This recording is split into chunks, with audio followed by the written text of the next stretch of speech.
ಅಣ್ಣ ನಮಗೆ ಊನೋ ರಿವರ್ಸೇ ಮಾಡಿಬಿಟ್ರು, ಇಲ್ಲ ನಾವು ನಿಮ್ಗೆ ಲೈಕ್ ಮಾಡ್ತಾ ಇದ್ದೀವಿ, ನೀವೇ ನಂಗೆ ಜಾಸ್ತಿ ಕೊಡಬೇಕು.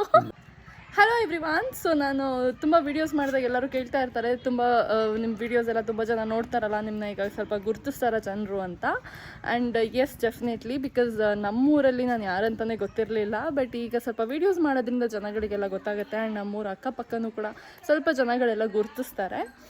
ಸೊ ಇದು ಒಂಥರ ನಂಗೆ ತುಂಬಾ ಖುಷಿಯಾಗತ್ತೆ. ಆ್ಯಂಡ್ ಎಲ್ಲಾದರೂ ಹೋದಾಗ, ಅಂಗಡಿಗೆಲ್ಲ ಹೋದಾಗ ನಾನು ನಿಮ್ಮ ವೀಡಿಯೋಸ್ ಎಲ್ಲ ನೋಡ್ತೀನಿ ಅಂತ ಹೇಳಿದಾಗ ತುಂಬ ಖುಷಿಯಾಗತ್ತೆ. ಬಟ್ ಕೆಲವೊಂದು ಸಲ ಜನಗಳು ಗುರುತಿಸೋದೇ ಒಂಥರ ಉಲ್ಟಾ ಹೊಡೆದ್ಬಿಡುತ್ತೆ. ಅದು ಯಾವ ಸಿಚುವೇಶನ್ ಅಂತ ಹೇಳ್ತೀನಿ, ಈಗ ಅಪ್ಪ ಎಕ್ಸ್ಪ್ಲೈನ್ ಮಾಡ್ತಾರೆ, ಬಿಕಾಸ್ ಅದು ಅಪ್ಪಂಗೆ ಅನುಭವ ಆಗಿದೆ. ಅವ್ರ ಹತ್ರನೇ ಕೇಳೋಣ. ಏನಪ್ಪ ಏನಾಯ್ತು ಅಂತ ಹೇಳಿದ್ರಲ್ಲ, ನೆನ್ನೆ ಸಹ ಕೊಪ್ಪಕ್ಕೆ ಹೋಗಿದ್ನಾ, ಇದು ಅಂತದ್ದು ಕಲ್ಲಂಗಡಿ ಹಣ್ಣು ತಗೊಂಬರಕ್ಕೆ, ಅದು 4,700 ಇತ್ತು.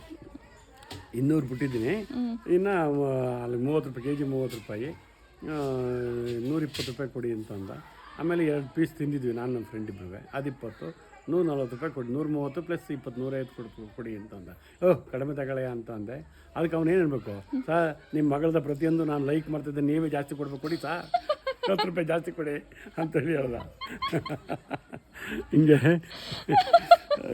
ಹಿಂಗೆ ನಮ್ಮನ್ನ ಗುರುತಿಸೋರು ಮೋಸ್ಟ್ಲಿ ಎಲ್ಲಾದರೂ ಅಲ್ಲಿ ಇಲ್ಲಿ ಸ್ವಲ್ಪ ನಮಗೆ ಕನ್ಸೆಷನ್ ಮಾಡ್ತಾರೆ ಅಂತ ಅಂದ್ಕೊಂಡೆ. ಬಟ್ ಇಲ್ಲ, ಇಲ್ಲಿ ಜನಗಳು ಊನೋ ರಿವರ್ಸ್ ಮಾಡ್ತಿದ್ದಾರೆ. ಅಣ್ಣ ನಮಗೆ ಊನೋ ರಿವರ್ಸೇ ಮಾಡಿಬಿಟ್ರು, ಇಲ್ಲ ನಾವು ನಿಮ್ಗೆ ಲೈಕ್ ಮಾಡ್ತಾ ಇದ್ದೀವಿ, ನೀವೇ ನಂಗೆ ಜಾಸ್ತಿ ಕೊಡಬೇಕು. ಮಗಳಿಗೆ ಲೈಕ್ ಮಾಡ್ತಾರೆ, 20 ರೂಪಾಯಿ ಜಾಸ್ತಿ ಕೊಡಿ ಸರ್, ಏನಾಗಲ್ಲ, ಎಲ್ಲ ವೀಡಿಯೋಸ್ ಲೈಕ್ ಮಾಡ್ತೀನಿ ಅಂತ. ಬಟ್ ಜೋಕ್ಸ್ ಅಪಾರ್ಟ್, ಎಲ್ಲರೂ ತುಂಬ ವೀಡಿಯೋಸ್ನ ನೋಡಿ ಖುಷಿ ಪಡ್ತಾರೆ. ಅಣ್ಣ ನೀವು ಎಲ್ಲದಕ್ಕೂ ಲೈಕ್ ಮಾಡ್ತಿದ್ರೆ, ಈ ವಿಡಿಯೋ ನೋಡ್ತಾ ಇದ್ರೆ ಇದು ನಿಮಗೆ ಥ್ಯಾಂಕ್ ಯು ಸೋ ಮಚ್. ಎಲ್ಲ ವೀಡಿಯೋಸ್ನು ಲೈಕ್ ಮಾಡೋಕ್ಕೆ ಹೀಗೆ ನಮಗೆ ಸಪೋರ್ಟ್ ಮಾಡ್ತಾನೆ ಇರಿ. Thank you.